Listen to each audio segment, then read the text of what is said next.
जय माता दी।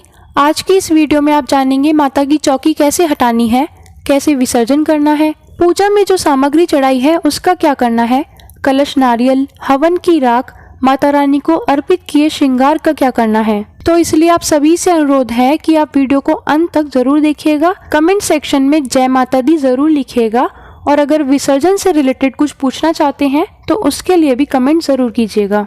तो देखिए, सबसे पहले मैं आपको ये बता देती हूँ चौकी हटानी कब है। देखिए, किसी के यहाँ अष्टमी मनाई जाती है तो किसी के यहाँ नवमी मनाई जाती है। तो चाहे आपके यहाँ अष्टमी मने या नवमी, विसर्जन आपको दशमी के दिन ही करना है। तो दशमी तिथि के दिन सुबह जल्दी उठकर स्नान आदि से निर्वित्र होकर साफ स्वच्छ वस्त्र धारण करें। इसके बाद माता रानी के सामने धूप दीप प्रज्वलित करें और हाथ में थोड़े से अक्षत लेकर चौकी के ऊपर और चौकी के चारों तरफ छिड़क दें। फिर माता रानी से हाथ जोड़कर प्रार्थना करें कि वे सूक्ष्म रूप से हमारे साथ रहे और स्थूल रूप से अपने अपने लोकों को प्रस्थान करें और पूजा में हुई किसी भी भूल चूक के लिए क्षमा याचना करें। इसके बाद थोड़े से ज्वारे तोड़कर माता रानी को अर्पित करें। फिर कलश को, जहाँ पर आपने कलश की स्थापना की है वहां से कलश को हल्का सा हिला दे। इसी तरह नवग्रह, माता रानी की तस्वीर या मूर्ति, भगवान गणेश, सभी को उनकी जगह से हल्का सा हिला देना है। अब बात करते हैं जो आपने माता रानी को दक्षिणा अर्पित की थी उसका क्या करें। देखिए, जो दक्षिणा है उसको आप चाहे तो माता के मंदिर में दान पेटी में डाल सकते हैं या माता के मंदिर में चढ़ा सकते हैं। किसी कन्या को दे सकते हैं, किसी जरूरतमंद को दे सकते हैं या फिर आप ब्राह्मण को भी दे सकते हैं। हवन की जो राख है उसे फेंके नहीं, वो बहुत पवित्र राख है, तो आप उसे घर में विसर्जित कर दे या भूमि विसर्जित कर दे या आप चाहे तो जल में विसर्जित कर सकते हैं। श्रृंगार की जो भी सामग्री है उसे आप चाहे तो कन्या पूजन के समय कन्याओं में बांट सकते हैं, खुद भी इस्तेमाल में ले सकते हैं या सभी श्रृंगार सामग्री को देवी के मंदिर में दे सकते हैं या आप ब्रह्माणी को भी दे सकते हैं। अगर आपने अखंड जोत जलाई है तो ध्यान रखें वह नवमी तक जलनी चाहिए। अगले दिन विसर्जन के समय दशमी तिथि को आप अखंड जोत को उठाकर पूजा घर में रख दें। घी भी आपको नवमी तक ही डालना होता है। दशमी के दिन आप जोत में घी ना डालें और ध्यान रखें जोत को खुद से न बुझाए। जब जोत का घी खत्म होगा तो वह अपने आप बुझ जाएगी। उसके बाद अगर जोत में घी बच जाता है तो उसे आप रोज की जो पूजा करते हैं सुबह शाम की, तो उस घी को आप पूजा के इस्तेमाल में ले सकते हैं।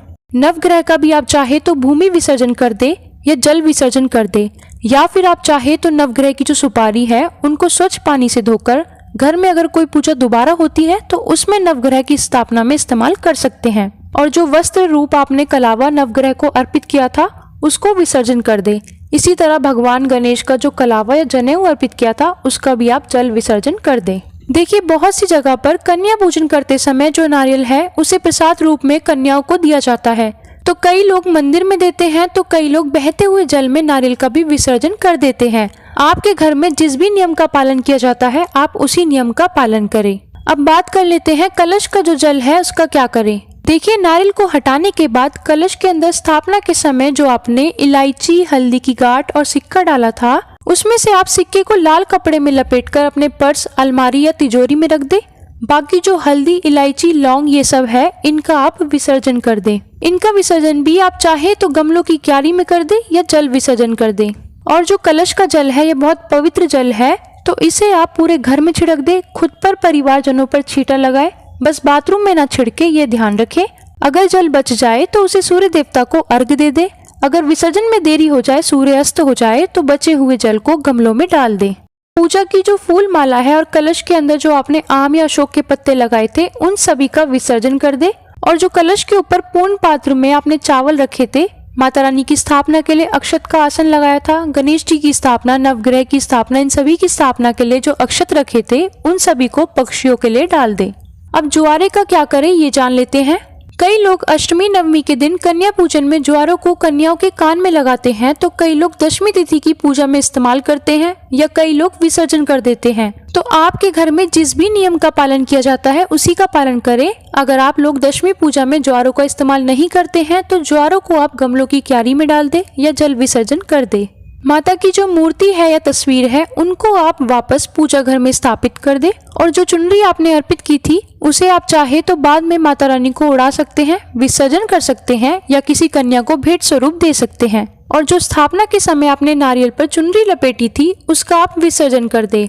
और जो कलावा लपेटा था उसे आप अपने हाथ पर बांध सकते हैं या घर में किसी बच्चे या अन्य परिवार सदस्य को रक्षा सूत्र के तौर पर बांध सकते हैं। और जो आपने भगवान गणेश की स्थापना की है मूर्ति या तस्वीर के रूप में, तो उन्हें भी पूजा घर में उनके स्थान पर विराजित कर दे। अगर सुपारी के रूप में स्थापना की है तो उनका भी आप जल विसर्जन कर दे। और जो पान का आपने 9 दिन भोग लगाया था, लौंग बताशे का जो अग्यारी करके भोग लगाया था, उनको भी आप जल में विसर्जन कर दे। चौकी पर जो आपने 1.25 मीटर कपड़ा बिछाया था, उसे आप चाहे तो जल में विसर्जन कर दे या उसे धोकर दोबारा पूजा में इस्तेमाल कर सकते हैं। चौकी को आप हटाकर अपने पास रख ले ताकि अगली बार पूजा में दोबारा इस्तेमाल कर सके। अगर आपने मिट्टी से बनी सांझी माँ रखी थी तो उनका आप जल विसर्जन करें। विसर्जन करने से पहले उनकी आरती करें, उन्हें आप भोग लगाए। भोग में आप मिश्री, बताशे या मिठाई का भोग लगाएं। बिना भोग लगाए सांझी माँ को विदा न करें और हाथ जोड़कर अंत में क्षमा याचना करें। विदाई के समय सांझी माँ के साथ कुछ दक्षिणा भी जरूर रखें। दक्षिणा आप अपनी सामर्थ्य अनुसार रख सकते हैं। आप चाहे तो एक सिक्का भी रख सकते हैं और सिक्के के साथ भोग जरूर रखें। भोग में आप चाहे तो बताशे या मिश्री रख सकते हैं। यूं ही खाली हाथ माँ को विदा न करें, क्योंकि कहते हैं जब बेटी मायके से जाती है तो उसे खाली हाथ नहीं भेजा जाता है। तो आप सांझी माँ के साथ दक्षिणा और भोग जरूर रखें ताकि सफर में उन्हें किसी भी तरह की परेशानी ना हो। जो भी सामग्री आपको जल में विसर्जित करनी है, उन सभी का सांझी माँ के साथ बहते जल में विसर्जन कर दें। माता रानी के विसर्जन करने के बाद जिस स्थान पर आपने चौकी लगाई थी, उस जगह की हाथ जोड़कर साफ सफाई कर लें। ध्यान रखें, चौकी को आप सूर्यास्त से पहले ही हटा दें और विसर्जन भी आपको सूर्यास्त होने से पहले ही करना है।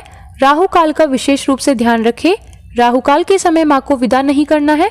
विसर्जन का शुभ मुहूर्त देखकर ही माँ को विदा करें। तो ये थी आज की वीडियो। उम्मीद है आपको वीडियो पसंद आई होगी। चैनल पर अगर पहली बार आए हैं तो प्लीज़ चैनल को सब्सक्राइब करके बेल आइकन प्रेस करना ना भूलिएगा। और विसर्जन से जुड़ी कुछ बातें जानना चाहते हैं तो उसके लिए कमेंट ज़रूर कीजिएगा और कमेंट में जय माता दी भी ज़रूर लिखिएगा।